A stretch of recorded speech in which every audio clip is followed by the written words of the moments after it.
are a DARPA-funded company. DARPA is a Defense Advanced Research Project Agency think tank, and they fund interesting technologies out there. The particular project that I was working on had to do with interoperability of software and information. It was artificial intelligence based. In-Q-Tel, the CIA's IT-seeking arm, was holding funding hearings. Actually, the funding hearing was being held on 9/12. That's what I was doing there. I wanted to use that software for risk. So after 9/12, they decided not to fund it, which is why I was back looking for things like PTEC. Now, tell me what the exact relationship is between your information on PTEC and Mike Rupert's ability to trace actions directly to the Secret Service and the Vice President's office. The functionality, if I have stated that correctly. Yeah. The functionality that Michael is claiming that Dick Cheney utilized is the exact same functionality I was looking to utilize PTEC for in the bank. I was looking to set up a shadow surveillance system on everything going on, every transaction, and the ability to backdoor, look at information unobtrusively, and to backdoor intelligent agents out there to do things that other people would not be aware of. To stop, I mean, in risk, the whole shift is from bad things going on and finding it after the fact to preventing it from happening. So we were looking for patterns and have an intervention in there. So we were looking for interventive software, something that would stop. What Michael Rupert is referring to is exactly the same kind of functionality, surveillance and intervention. If I may, you gave us photographs of the founders of PTEC. And you also showed us their clients, which included, and my eyes are not the best without my glasses, but it looked like I saw the seal of the House of Representatives, the seal of the United States Senate. The Executive Office of the President is a client, the Secret Service, the Department of Navy, the Air Force, NATO, Enron, MITRE, the FBI, and it goes on. That's just partial there. Right. So now my question is, who's founder and who's client? When I went to Senator Grassley's office, you asked a very good question. I said to them, am I a citizen of the United States or the United Saudi States of America? And I said, I'm from Ground Zero. And if you don't like the way I'm going to be speaking, you can leave. And two people got up and left. I said that my trip, my PTEC journey, was a journey from the Whitey Bulger tent in Boston to the white tent in D.C. Somebody else left. But I believe that unless you throw this right in their face and speak very honestly,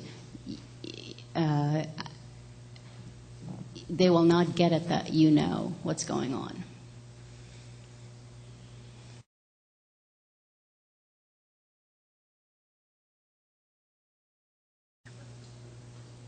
I hear your answer or your response, but I don't know if that answered my question, or maybe my question doesn't. I apologize. I think I will hand the microphone over to my co-commissioner here for a few questions. Sure, you can re-articulate your question. Two things. I made a comment in the beginning that when you come to deep political relationships, the idea of nation-state sort of gets fuzzy and loses meaning. Would you agree with that?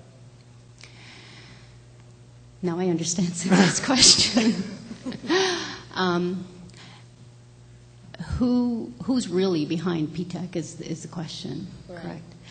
I I asked that of many intelligence people who came to my aid as I was being blacklisted, and I was told, Indira, it is a CIA clandestine op on the level of Iran-Contra. And I have reason to believe this because CARE International, that was mentioned in one of the slides, is a renamed version of Al-Kifa, which was the funding arm for WTC 93. Prior to Al-Kifa, it was called Maktab al-Khidmat, which was the funding arm for the Afghani Mujahideen. It was how the monies got to Osama bin Laden through the Pakistani ISI. I asked the FBI in Boston, how come MAK was being run out of PTEC and 9/11? And that jived with a lot of what Intel was telling me, that it's a CIA front, shut up and go away. At that level, I said, well, why doesn't the FBI take advantage of their celebrated differences with the CIA? And I was told, because at that level, they work together. They are not. That's exactly right. That's the answer to my question. Thank you. Just one quick question. Let me ask her, and then you can get real quick. Indra, you seemed really eager to want to mention some angle with drugs, and I had to cut you off for the sake of time. Can you do so in about 60 seconds? Just your thesis about what drugs have to do with what you're talking about. It's more than a thesis. Joe Bergantino, when PTEC fell into his lap, they paid for private investigators to follow a couple of the PTEC people, and it did go to a mob-run warehouse area, and the reports came back that basically it was a drop shipment place for drugs. That was turned over to the Boston FBI. 2 weeks ago, Joe told me, Indira, what do you do in this country when all of this information, this source data, documents, go into a big black hole in the FBI, never to be seen again?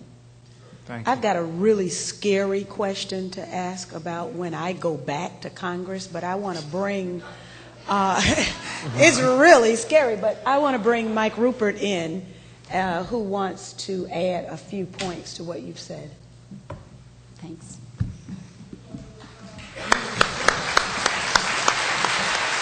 Don't go anywhere.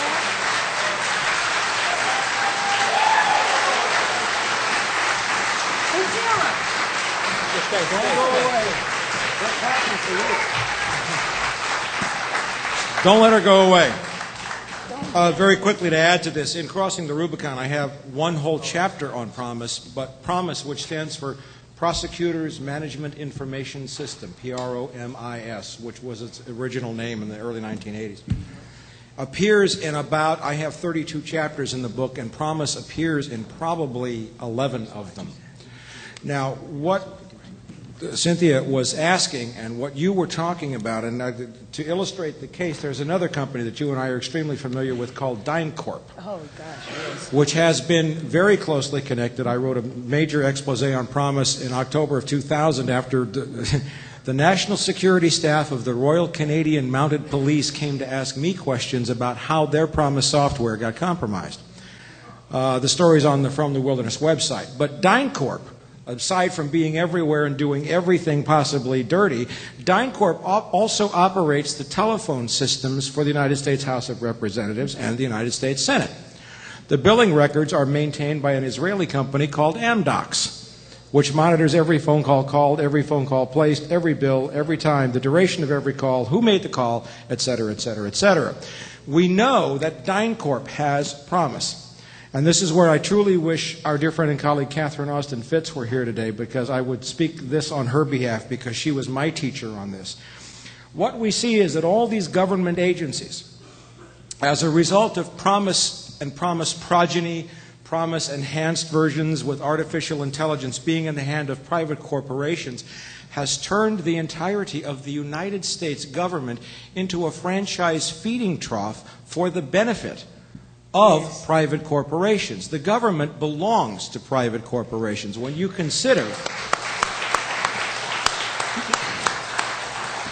that another company known to have PROMIS, aside from DynCorp, is Lockheed Martin, on whose board of directors sat Lynn Cheney, the vice president's wife, until he took office. She was also in the PEOC Presidential Emergency Operations Center with her husband on the morning of 9/11.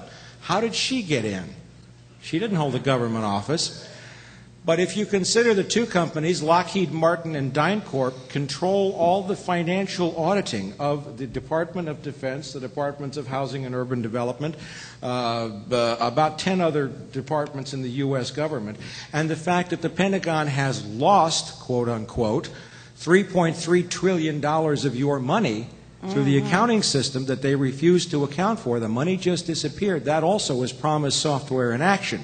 All of these agencies are not only compromised, and it was a great terminology. You called it surveillance and intervention. That's a great word for going in the back door, stealing the money, moving the data around, and doing everything they can do. This software allows the compromise. No wonder you can't trust the government. And I'm sure that I have spoken. I know other members of Congress. I actually do. I've spoken to many other members of Congress. And this member here, who will be back, and God bless you,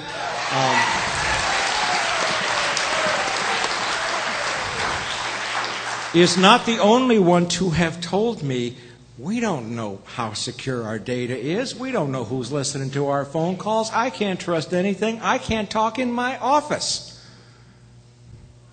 Now, that's the government you're dealing with, and you and I may really cause some serious trouble if we talk for 5 minutes, but this woman is amazing. Thank you. I think I have just been totally blown away by this very petite woman who has just, she's just exploded this information onto us. And so there are a couple of questions about security that you guys passed on, and definitely anything, those of us who have been treated in a similar vein need to stick together. That's very important. Silence is betrayal. Beautiful, beautiful.